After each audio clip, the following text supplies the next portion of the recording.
ইনকিলাব মঞ্চের মুখপাত্র শহীদ শরীফ ওসমান বিন হাদি হত্যার প্রধান সন্দেহভাজন ফয়সাল করিম মাসুদের একটি ভিডিও বার্তা সম্প্রতি সামাজিক যোগাযোগ মাধ্যমে ছড়িয়ে পড়েছে। ভিডিওটি যাচাই করে দেখা গেছে কৃত্রিম বুদ্ধিমত্তা দিয়ে তৈরি নয়। ভিডিওতে দৃশ্যমান ফয়সালের চেহারা, মুখভঙ্গি ইত্যাদি ফয়সাল করিমের বাস্তব চেহারা এবং মুখভঙ্গির সঙ্গে পুরোপুরি সাদৃশ্য।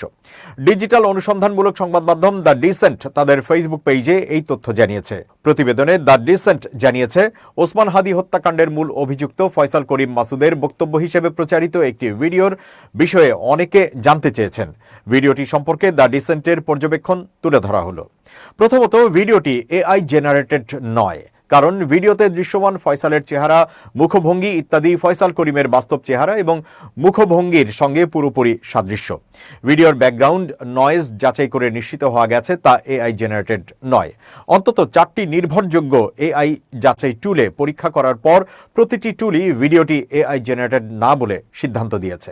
ভিডিওর একাধিক ফ্রেমে দেখা যায় ফয়সাল নির্দিষ্ট একটি মুখভঙ্গি করার সময় তার থুতনিতে থাকা দাড়ি অদৃশ্য হয়ে যাচ্ছে।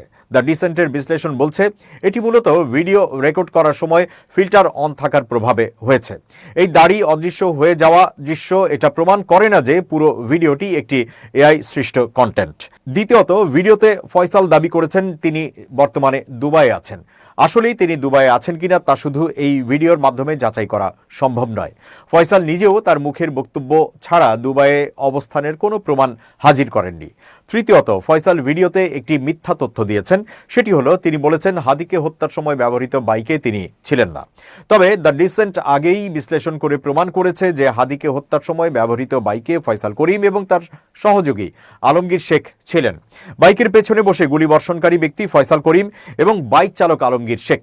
এসব তথ্য পরে আইনশৃঙ্খলা বাহিনী তাদের তদন্তের মাধ্যমে নিশ্চিত হয়েছে এবং তা দেশের শীর্ষ গণমাধ্যমগুলোতে প্রকাশিত হয়েছে।